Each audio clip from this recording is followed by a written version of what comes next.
예, 탈원전 정책 추진의 맹점 이런 제목을 붙였는데요. 지금 정부가 탈원전 정책을 추진하면서 여러 가지 주장들을 하는데 그 주장 중에는 주장하는 분들이 간과하는 여러 가지 그 모순과 허점 이런 것들이 좀 있습니다. 그래서 제가 오늘 그런 그 맹점 몇 가지를 지적해 드리고자 합니다.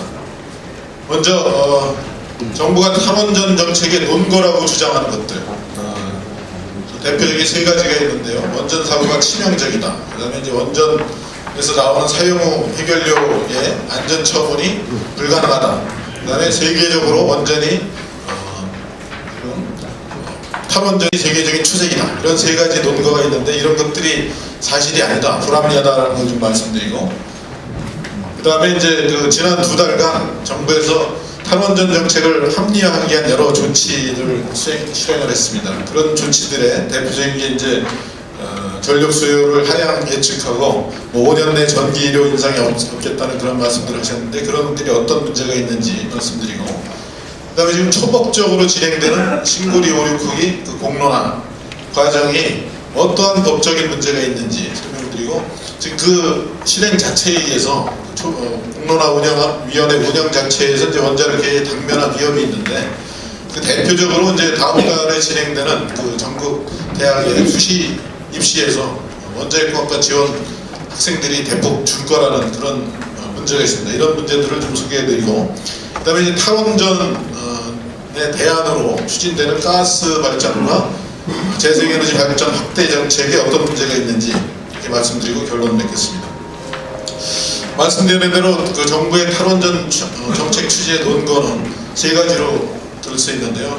원전 사고의 치명성, 그 다음에 사용 해결료의 장기적 안전 처분의 불가능성, 그 다음에 탈원전이 세계적인 추세라는 그런 주장입니다. 먼저 원전 사고의 치명성에 대해서는 이제 후쿠시마와 경주 지진 이후에 자연재해로 인한 이제 우리나라 원전 발생 가능성과 그 치명성에 대해서 국민의 의료가 이제 확산된 것은 사실입니다. 그리고 대통령께서 고리 인근에 380만 주민이 거주를 하고, 만약에 원전에서 한 번이라도 사고가 나면 상상할 수도 없는 그런 피해가 발생할 수 있다. 그 다음에 또 김현철 경제보좌관께서는 그 원전 사고 한 번이면 한국 경제 60년 성과를 한꺼번에 한 방에 날릴 수 있다 라는 그런 발언으로서 그 원전 사고 치명성에 대한 그런 인식을 표명하신 바가 있습니다. 더구나 이제 고리 지역에 신고리 569기가 건설되면 원전이 10개가 되고, 그렇게 되면 치명적 사고 가능성이 대폭 증가할 것이다. 그러므로 이제 신고리 569기 건설을 중단해야 되는 게 합당하다라는 게 이제 또 공론화의 논거로 이렇게 사용이 되고 있습니다. 그 다음에 사용 해결료의 독성은 뭐 만년 이상 이렇게 지속되고 수백 년 이상 관리가 불가능하다. 우리가 사용하는 그 에너지 폐기물을, 우리 당대 폐기물을 후손에게 넘겨주는 그런 부담 지우는 것은 윤리적으로 부당하다. 이런 게 또 이제 논거가 되겠고요. 그 다음에 독일을 비롯해서 4개국에서 탈원전 정책을 추진하고 있고, 또 미국과 유럽 같은 선진국에서는 원전을 신규로 건설하지 않고 가동 원전이 이제 감축될 그런 추세이기 때문에 전 세계적으로 원전 수는 감소가 되고 원전은 사용산업이다, 원전은 사용사입니다. 이런 그 크게 세 가지 주장이 정부의 탈원전 정책 추진의 논거가 되는 겁니다. 근데 많은 그 국민들이 생각하시는 것대로 원전 사고가 치명적이지는 않습니다. 지금까지 이제 큰 대형 원전 사고가 3번이 있었는데 그 중에서 사상자가 있었던 사고는 체르노빌 사고 한 번밖에 없었습니다. 체르노빌 사고는 그 원자로가 그 원전 안전성에 중점을 둬서 설계된 게 아니고 핵폭탄의 원료가 되는 플루토늄을 용이하게 생산할 수 있도록 그렇게 설계가 됐고, 그 다음에 이제 원자로 경락 건물도 없는 상태, 그래서 안전성이 서방 원전에 비해서 많이 그 낮은 그런 원전이었고, 거기서 이제 사고가 발생을 했는데 그나마도 거기 확인된 통계에 의하면 거기서 그 사망자는 43명에 불과합니다. 또 많은 분들이 후쿠시마에 많은 사상자가 있을 거라고 생각하시는데 후쿠시마에서 방사선 피폭으로 인한 그 사망자는 한 명도 없습니다. 그리고 또 경주 지진 때문에 우리나라에서 지진에 의한 원전 사고를 걱정하시는 분들이 많이 계시는데요. 지금까지 한 50여 년간 전 세계적으로 600여 기의 원전이 건설돼서 가동됐는데요. 누적 가동 연수가 17,300년이 됩니다. 근데 그동안에 지진이 원전에 문제가 돼서 치명적인 그런 사고가 발생된 적이 한 번도 없고요. 후쿠시마는 이제 여러 번 제가 강조해서 알고 계시지만 지진이 아니라 쓰나미가 원인인 그런 사고였습니다. 더군다나 이제 우리나라에서 가동하고 있는 소위 가압수형 원전, 가압을 해서 물이 안 끓게 하는 그런 가압수형 원전은 안전성이 더 높다는 게 이미 입증된 바 있습니다. 전 세계적으로 400개 정도의 가압수형 원전이 있는데 누적 가동 연수는 1500년 정도 됩니다. 근데 이제 그동안에 가압수형 원전에서 사고가 난 거는 미국의 3마일 원전 사고 한 번이었고요. 거기서 이제 원자로의 노심이 녹는 소위 용융사고가 발생을 했는데 소위 그런 거 노심 손상 사고로 합니다. 그래서 노심 손상 사고의 빈도가 예측된 게 10,000년에 한 번 정도였는데 그 예상이 대추로 맞았다는 걸 이렇게 보여주고 있습니다. 이것이 그 3마일 그 발전소 모습인데 저 오른쪽에 있는 게 사고가 났던 이후기 모습입니다. 그렇지만 이게 1979년에 사고가 났고 그 이후에 그 옆에 있는 3마일 섬 1호기 사고는 정상적으로 지금 한 40년간 이렇게 거의 40년간 아주 이렇게 깨끗한 상태에서 평화적으로 운전을 잘 하고 있습니다. 이 3마일 사고에서는 원자로가 녹는 사고가 있었지만 사람이 죽은 것도 아니고 환경에 방사능 물질이 유출돼서 환경 피해도 없었습니다. 그러니까 역설적으로 이 가압수형 원전의 그런 안전성을 잘 보여주는 그런 사례라고 할 수 있습니다. 지금부터는 그 고리 부지에 여러 원전에 들어가 있는 다수기 문제에 대해서 다수기에 관련된 안전성에 대해서 말씀을 드리겠습니다. 신고리 오륙후기는 새로 들어간 신고리 오륙후기는 소위 그 제3세대의 원전인 APL 1400형입니다. 그래서 APL 1400은 제3세대 원전은 그 이전의 제2세대의 원전에 비해서 아까 말씀드린 그 노심 손상 빈도가 10분의 1로 이렇게 줄어져 있습니다. 그래서 2세대는 10,000년에 한 번이었는데 이 3세대 원전은 10만 년당 1회가 되도록 설계가 됐고요. 내진 설계 기준도 강화가 됐고, 그 다음에 이제 그 여러 설비가 호기간에 독립적으로 운영되도록 그렇게 설치가 되어 있습니다. 그래서 여러 그 안전계통 설비가 공유가 되지 않도록 되어 있고, 그 다음에 기존의 발전소로부터 충분한 그 거리가 떨어져서 그렇게 배치가 되어 있습니다. 이 그림을 보시면 이게 이제 고리부지 전경인데 여기 이쪽에 과거에 졌던 1, 2호기가 있고 3, 4호기가 있고 여기 산이 있고요. 산을 넘어서 이제 신고리 1, 2호기, 이거는 이제 OPR 1000 발전소입니다. 그리고 이쪽 이제 울주군으로 가는 강을 넘어서 신고리 3, 4, 5, 6호기, APR 1404기가 이렇게 배치가 되어 있습니다. 근데 여기 이제 기존 웨스팅하우스에 지은 고리 1, 2, 3, 4호기하고 우리가 지은 OPR 사이에는 800m 정도 거리가 있고요. 산을 지나서. 그 다음에 이제 신고리 1, 2호기하고 신고리 3, 4호기 사이에는 또 1.4km나 떨어져 있습니다. 강을 지나서. 사실은 상당히 떨어져 있고요. 이게 이제 캐나다에 밀집해 있는 원전, 그 피커링 원전하고 비교해보면 여기 8개가 좀 이게 밀집해 있고 여기 공유 설비가 또 냉각 저장 수조가 이렇게 공유되어 있는데 우리 그 신고리 발전소들은 이게 다 떨어져 있고 이게 공유 설비도 없습니다. 그래서 국민들이 우려하시는 그 다수호기, 밀집호기 문제가 그게 크게 우려가 되지 않는다. 또 하나 내가 말씀드릴 수 있는 거는 이 과거에 지어졌던 고리 1, 2호기, 이건 아까 말씀드린 대로 노심 손상 빈도가 1만 년당 1회 정도 이렇게 돼 있었습니다. 그래서 노심 손상 빈도를 우리가 이제 그 발전소가 늘어나는 데 따라서 그려보면 1호기 때는 이제 1.7, 1.8, 2호기 때 이제 그게 한 3.4 정도 됐다가 세경호가 들어가서 신고리가 이렇게 신고리 3호기가 들어갔을 때는 신고리 3은 10만 년당 1회이기 때문에 10만 년당 1회보다 작기 때문에 그 고리 전체 부지에 대한 그 노심 손상 빈도는 그 증가가 굉장히 미미합니다. 더군다나 이제 올해 그 6월에 고리 1호기가 이제 영구 정지됨에 따라서 이만큼의 그 1.8에 해당되는 노심 손상 빈도가 떨어져서 지금 사실 그 지금 상태에서 고리 부지의 그 노심 손상 빈도는 과거에 고리 1호기가 가동될 때보다 떨어져 있는 상태고, 만약에 신고리 5호기가 우리 거기가 가동됐을 때 그때 이제 고리 2호기가 또 운영화가 기간이 만료가 되는데, 그게 만약에 가동이 안 되게 되면 또 이렇게 뚝 떨어지게 됩니다. 그래서 이런 걸 시계열로 이렇게 노심 손상빈도를 보게 되면 그렇게 여러 호기가 몰려 있는 게 문제가 안 된다, 이렇게 알 수가 있고요. 그렇지만 그렇게 떨어져 있더라도 광역으로 영향을 미치는 자연재, 예를 들면 뭐 태풍이라든지 지진이라든지 뭐 쓰나미가 이렇게 오게 되면 전체적으로 영향을 받으니까 그거에 대해서는 이제 특별히 고려를 해야 됩니다.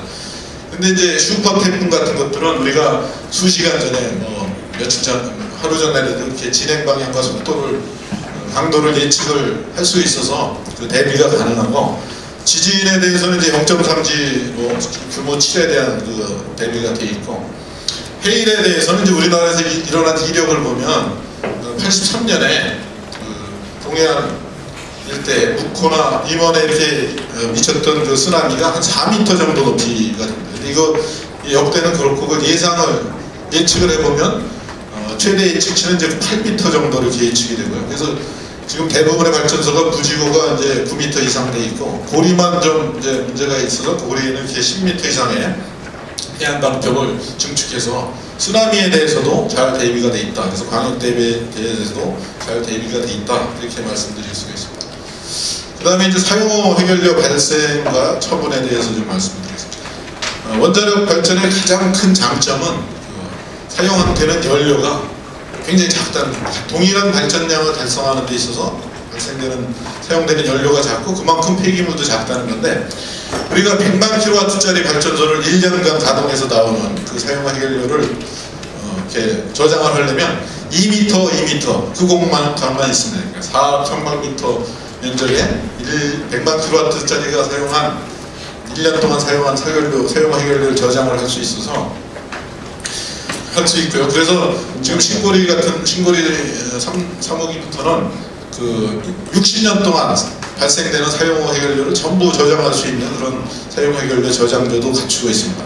그래서 이런 그 사용호 해결료 저장량, 발생량이 작다는 특징 때문에 여태까지 전 세계적으로 발생된 그 사용호 해결료를 어떤 공간에 이렇게 다 저장을 할 수가 있으니까 넓지 않은 공간에 저장을 할 수가 있었고, 그래서 아마 처분되고 그렇게 지연되는 게 일단 발생량이 적다, 그래서 조금 더 시간이 있다, 이런 거로 볼 수가 있습니다. 세계 14개국에서 이렇게 사용 해결료를 소위 중간 저장을 하고 있습니다. 이게 스위스 쭈빌라그라는 그 저장소의 모습인데요. 이거 면적이 별로 넓지도 않습니다. 70m, 40m인 공간에 여기 100만 kW짜리 발전소가 발전소 2개가 50년 동안 발전하면서 생산한 그런 사용화 해결료를 이렇게 저장을 합니다. 여기 보면 사람이 그냥 아무런 그 방호 장비 없이 이렇게 저장 공간에 들어가고 그러는데, 이 저장 용기가 아주 여러 겹으로 물질과 차폐체로 이렇게 견고하게 만들어져 있어서 방사능 물질이 없고, 그래서 사람들이 뭐 손으로 가서 만져도 되는 정도로 이렇게 안전하게 관리가 되고 있고, 그런 사례가 아까 14개국이라 그랬는데 뭐 많이 있습니다. 체코, 영국, 독일, 캐나다 이렇게 많이 있고요. 근데 궁극적으로 이제 사용화 해결료는 저렇게 중간 저장을 하더라도 이제 그건 최종 해결책은 안 되고 안전하게 처분을 해야 됩니다. 그래서 처분 방법은 지금 이제 제일 현실적인 게 지하 한 500m에서 1000m 사이에 동굴을 만들어서 이렇게 동물 처분하는 심지층 동물 처분이라는 방식을 적용하는 겁니다. 근데 이런 방법은 이미 핀란드나 스웨덴, 프랑스에서 그 지하시설 실험 연구를 통해서 그 안전성을 입증을 했고, 핀란드에서는 작년 말에 건설을 착공했고 2023년에 이제 가동을 목표로 건설을 하고 있고요. 스웨덴에서는 이제 포스마트 지역에 이렇게 건설 신청서를 제출해서 안전 심사가 진행되고 있습니다. 프랑스에서도 같이 이제 부레라는 지역에서 추진을 하고 있는데, 여기서는 환경단체에 하고 마찰로 좀 지연이 되고 있다고 합니다.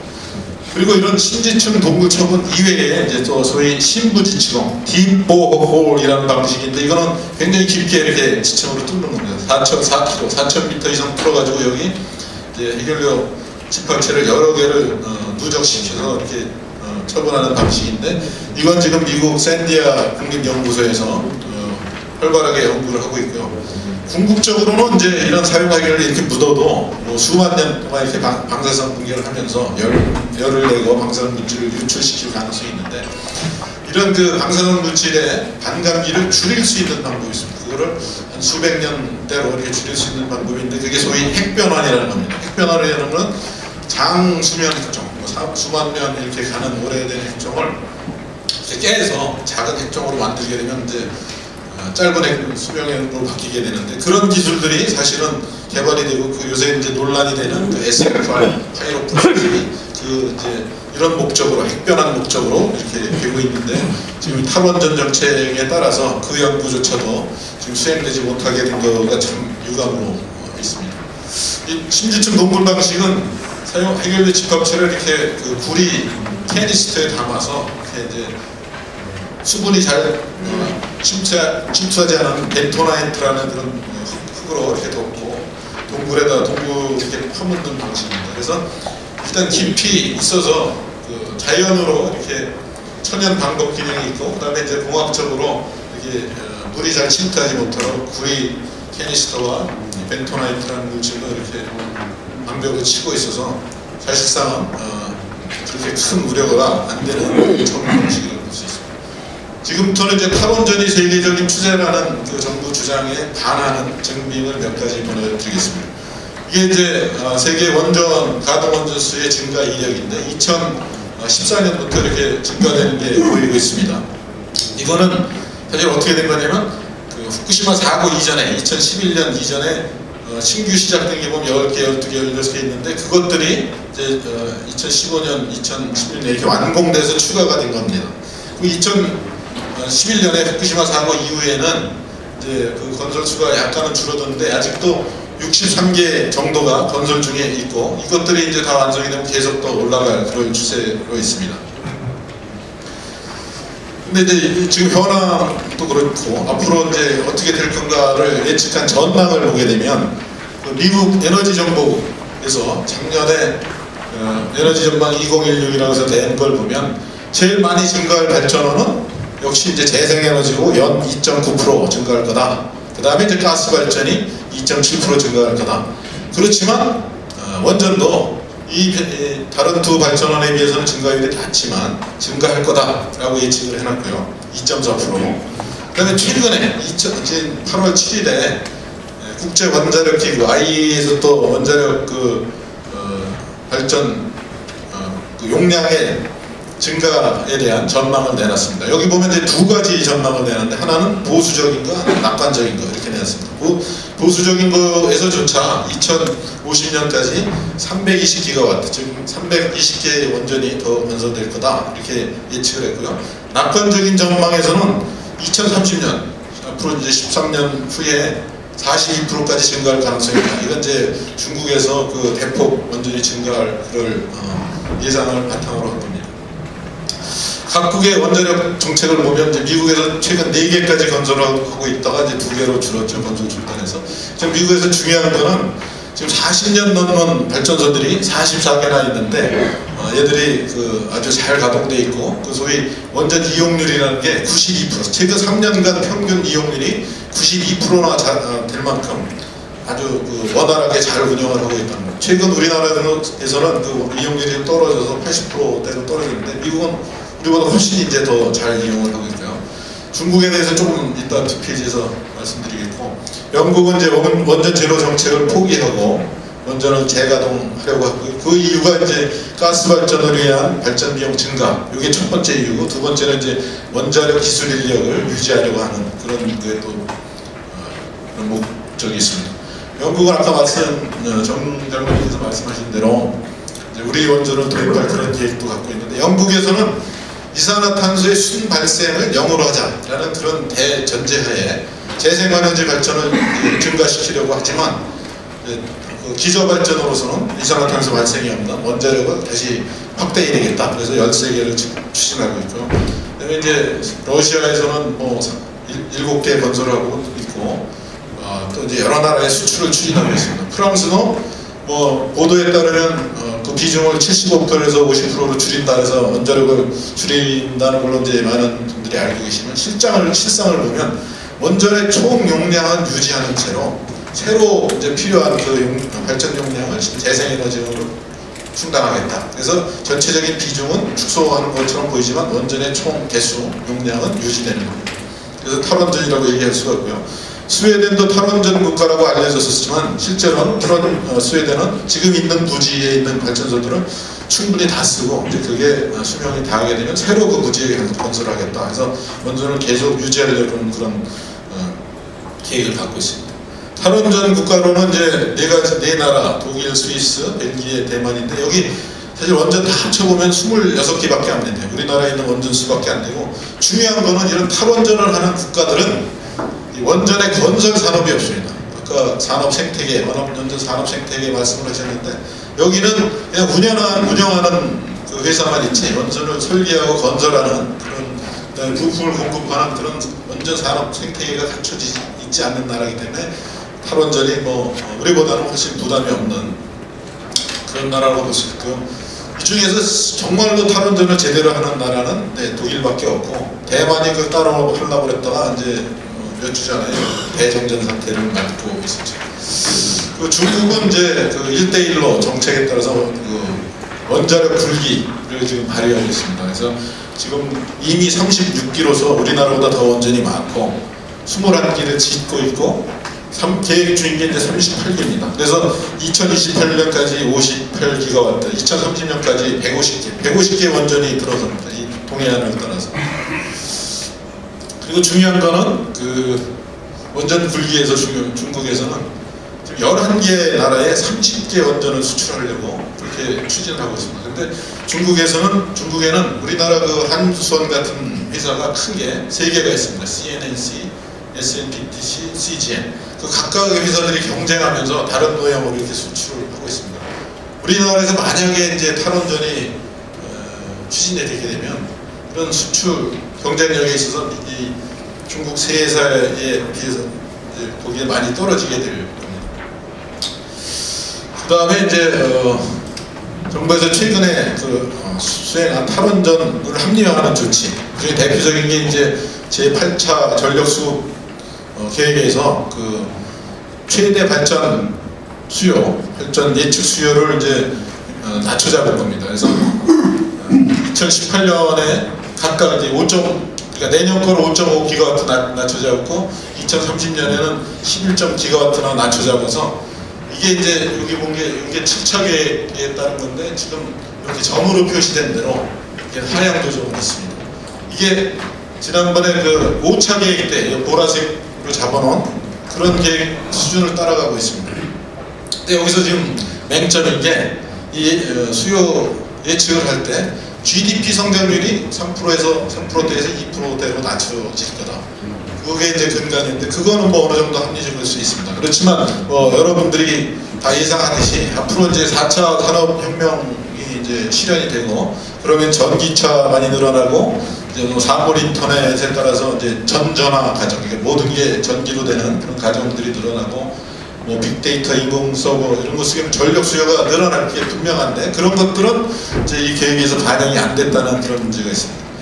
그리고 이 과거에 그 전력 수요 예측한 걸 보면 사실상 예측이 잘 안 맞습니다. 여기 보면 이게 작년 2016년에 그에 대해서 예측한 결과들하고 실제 그 기록된 최대 전력 수요를 보면은 여기 뭐 2004년에 수립된 2차 계획에서 12년 전에 계획된 건 엄청나게 과소 예측을 했고 2004년도 마찬가지고 2008년에 한 것도 이렇게 많이 오차를 보이고 있습니다.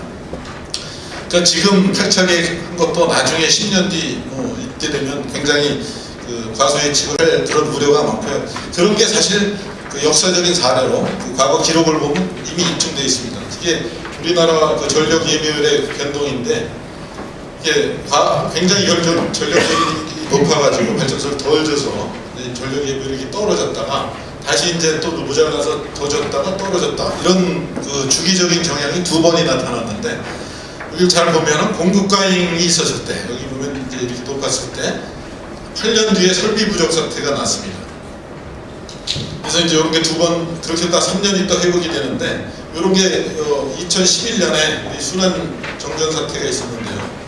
그걸 야기한 그런 그 원인이 전력이 지금 많이 남아온다고 예비율이 높다고 지금 줄이면 10년 뒤에 효과가 나타난다는 게 이미 과거의 이력으로서 이렇게 보여져 있습니다.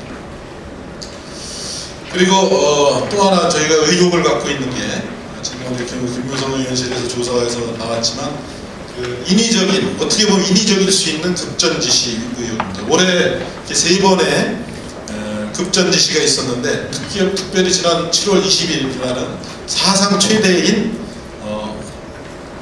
2.5기가와트에 대한 그 전력 감축 지시가 있었습니다. 그래서 실제로 1.72기가와트를 달성을 했었는데 사실 그날 상황을 보면 예비 전력이 10.4기가와트나 되고 사실 그 전력수 경보를 발생하는 조건은 5기가와트거든요. 500만 킬로와트. 그보다 2배 이상 있었는데도 이제 그 급전 지시를 발동을 했습니다. 근데 만약에 그때 급전 지시 발동을 안 해서 그냥 놔뒀다면 이 줄어든 1.72 정도가 더해졌을 거고 그게 이제 더 더해지게 되면 86.31기가와트가 됩니다. 이 86.31이 어떤 의미가 있냐면 8차 전력 수급계에서 내년도 최저 전력으로 예측한 86.3보다 큰 겁니다. 만약에 이거 그냥 놔둬서 이게 올해 실적치가 내년도 예상치보다 높다면 그 8차 전력 수급계에서 계획에 모순이 있다는 게 금방 드러나잖아요. 그래서 제 생각, 저희들 생각에서는 이런 게 인위적으로 이렇게 줄인 이유가 아닐까 이렇게 생각을 하는데 이거는 확인된 건 아니고 의혹 단계입니다. 그 다음에 이제 산업부 장관께서 이제 앞으로 5년 동안 전기료 인상이 없을 거다라고 하셨는데 5년 동안 억제를 해서 올리지 않게 할 수도 있죠. 그렇지만 5년이 아니라 10년 뒤 이런 게 문제인데 저희 이제 전력센터에서 정책센터에서 나름대로 추정을 해봤습니다. 그 추정의 근거는 탈원전 탈석탄 계획에 따라서 이제 2030년대에 7차 계획 대비 20.7기가와트로 원자력이 줄어들고 석탄은 이제 8.3기가와트만큼 줄어든다. 그리고 석탄과 원자력의 그 발전 정상 단가를 지난 5년간의 평균치를 쓰면 그렇게 계산을 하면 2030년대에는 2016년에 비해서 33% 이렇게 인상되는 걸로 나왔습니다. 근데 보통 다른 에너지경제연구원 같은 데는 이렇게 2016년 제일 쌀 때, 그러니까 가스가 제일 쌀 때, 원자력은 제일 비쌀 때 이런 자료를 사용해서 했는데 그거는 제 생각에 불합리하다고 생각합니다. 왜냐하면 가스 발전 가격이 이렇게 변동폭이 크거든요. 그리고 원자력은 사실은 일부러 이렇게 높여놨습니다. 이거는 다른 이유가 있는데 어쨌든 그래서 저는 이제 5년 평균치를 써서 했고요. 그렇게 하면은 일단 그 전기료가 33% 오르는 거 문제가 있고 그 다음에 또 중요한 거는 이제 신재생을 20% 달성하고 발전량에 그 다음에 이제 가스를 37% 발전량을 달성하려면 그 신재생 설비가 늘어야 되는데 태양광이 37기가와트로 한 71조 들어가고 풍력이 60조 들어가고 LNG도 더 줘야 돼서 다 합치면 165조 원대의 추가 비용이 이 발전설비 구축하는 데 필요합니다. 이게 13년 걸쳐서 되니까 10조 이상의 이런 비용이 들어갈 거로 예측이 됩니다. 이게 이제 국민 경제에 큰 부담이 될 거로 예상이 되고요. 근데 사실 그 33% 인상이 크게 많지 않다 이렇게 볼 수도 있습니다. 그리고 사실 지난 한 5, 6년 동안 전기값이 계속 올려져 왔는데요. 특별히 여기 보면 산업용 전기료가 77원에서 107원, 한 35% 이렇게 원상됐습니다. 주택용 전기료는 역제를 해가지고 그냥 일정하게 돼 있는데 그래서 지금 2015년에 전기값을 OECD 국가로 이렇게 비교해 보면 주택용은 가장 싼 게 세 번째로 싼 걸 유지하고 있지만 이 산업용 전력은 이제 11번째로 쌉니다. 그러니까 미국이나 캐나다 이런 데가 우리나라보다 훨씬 싸고 물론 이제 일본은 우리나라보다 비싸지만 앞으로 이제 추가적인 33% 인상 요인이 있어서 그걸 산업용 전력으로 올릴 경우에는 이제 산업용 전기의 경쟁력이 굉장히 싸서 나빠져서 우리나라 산업 경쟁력에 큰 영향을 악화시키는데 큰 영향을 줄 걸로 이렇게 보입니다. 그 그다음에 이제 대통령께서도 그러셨고 뭐 여러분들이 이게 우리 탈원전 60년에 걸쳐서 하는 거지 점진적으로 하는 거 급진적인 거 아니다 이런 주장들을 많이 하시는데 사실 잘 보면 그게 이제 미혹하는 발언이다 이런 걸 알 수가 있습니다. 이게 이제 원전이 건설된 이력이고 지금 탈원전 정책에 따라서 원전을 줄이게 되면 이렇게 떨어집니다. 이렇게 떨어질 때 여기 가장 많이 떨어질 때가 이제 2027년인데 그때까지는 급격하게 떨어지고 좀 만만하게 떨어지다가 2054년대가 되면은 지금 이제 수명이 60년으로 돼 있는 APR 1400형 4기만 남습니다. 그게 20년 동안 가는 겁니다. 실질적으로는 사실 이 시점에 가게 되면은 그 4기 남았던 거 정말 탈원전을 추진했다면 남겨놓을 필요 없이 여기서 다 그냥 정지시켜도 될 겁니다. 그래서 실질적으로는 그 탈원전이 요 시점으로 보면 한 뭐 35년 안에 이렇게 되는 거고 그러니까 60년이 아니고 35년이고 더 중요한 거는 이 탈원전을 지금 이제 신고리 5, 6호기 정지시킨 것부터 해서 신안을 설계를 안 하고 방해하게 되면 바로 그 원전 설계회사, 원전 설비 제작회사, 건설에다가 거의 뭐 도산이 될 게 분명합니다. 그리고 원전 부품회사도 마찬가지고요.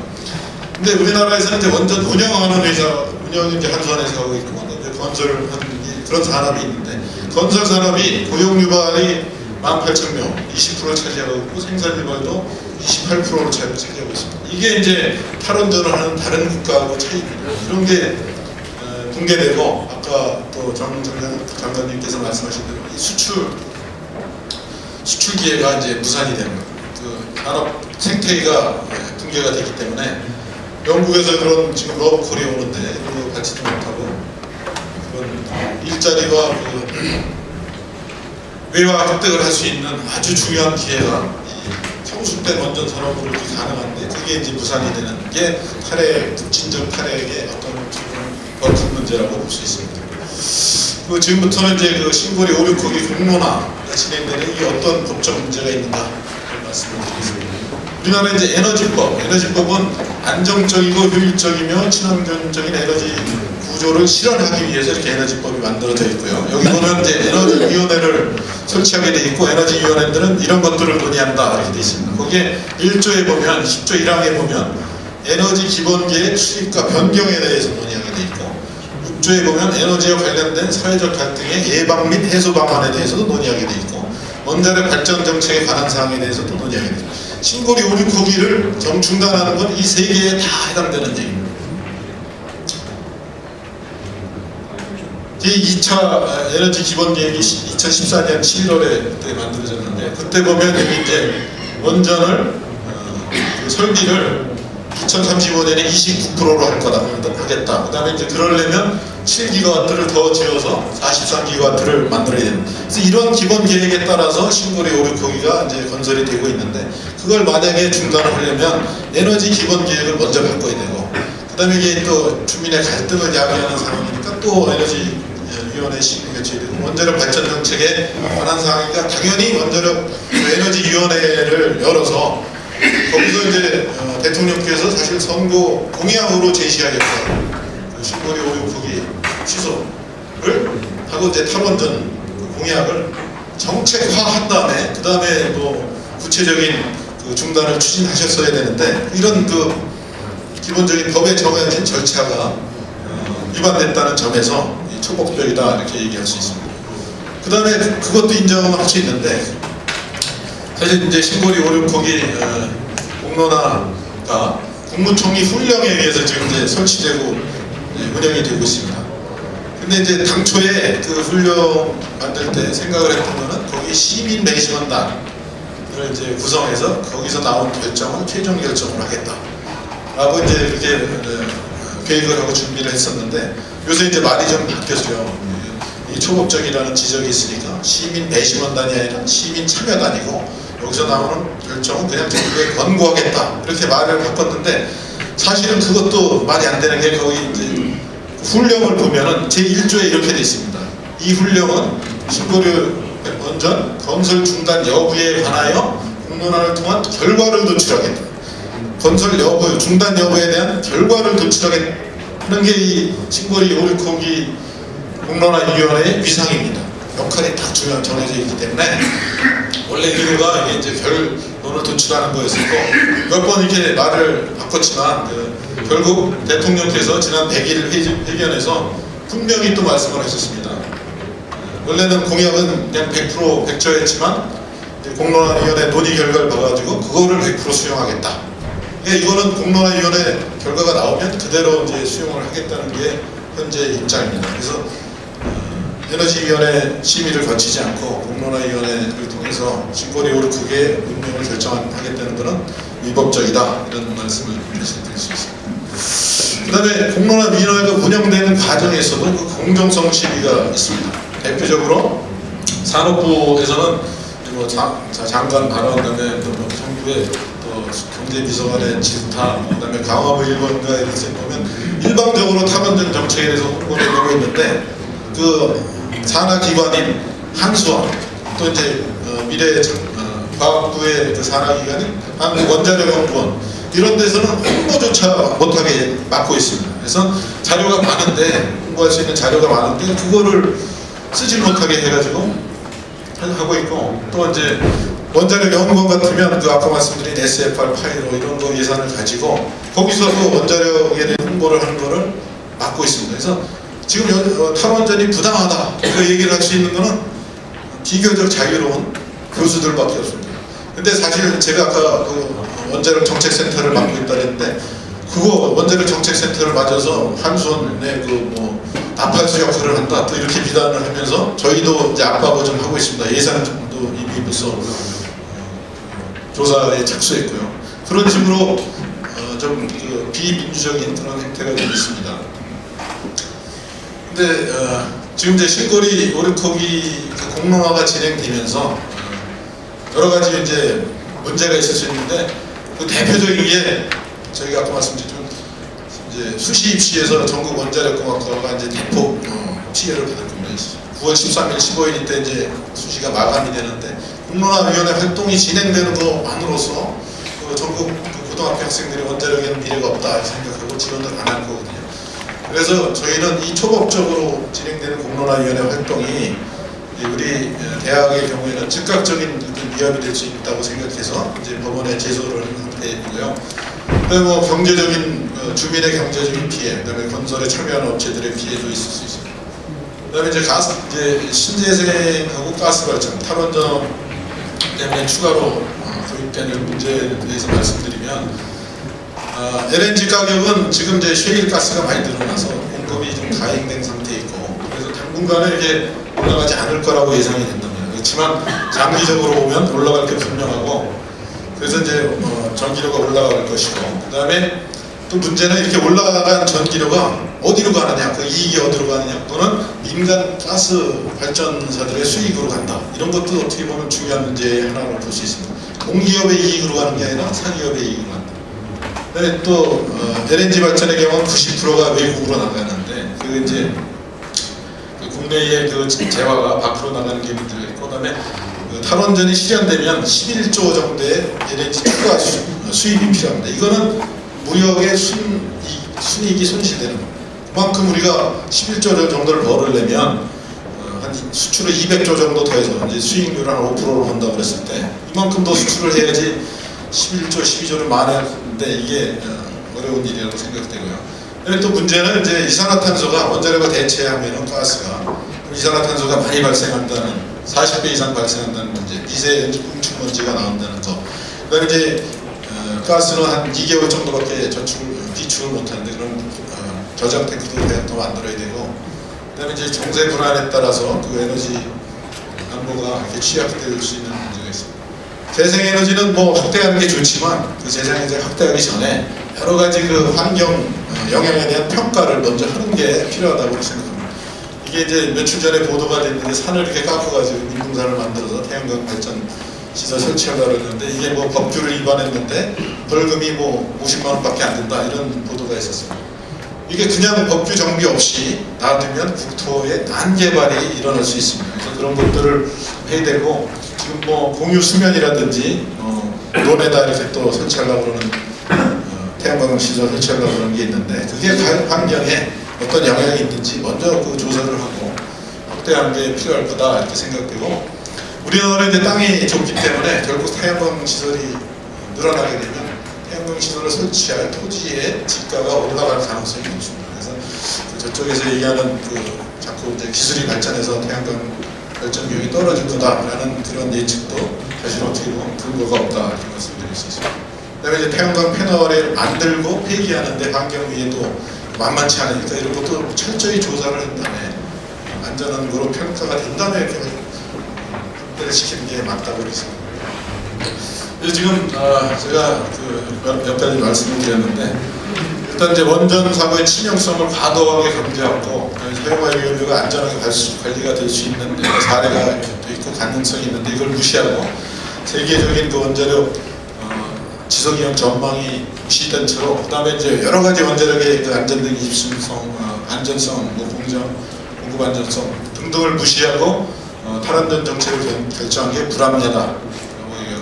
문제점은 이제 전기료 인상, 세계 최고의 원전 기술 사장, 산업 붕괴, 그 다음에 이제 가스 발전 확대에 따라서 무역 손실 증가, 그 다음에 시민 재생에너지 발전에 따라서 국토의 난개발 가능성 우려, 이런 걸 들 수 있고요. 공론화에 대해서도 이제 적법 절차가 부재한 상태에서 즉각적인 영향을 미칠 수 있는 원자력 관련 관계자들에게 즉각적인 영향을 미칠 수 있는 신고리 모르코기 공론화위원회의 활동을 사실은 즉각적으로 중지하고, 원전 정책에 대해서 이제 장기적인 담론을 형성할 수 있도록 국회 주도의 사회적인 합의 도출 과정이 필요하다 이렇게 말씀을 드리겠습니다. 이상입니다.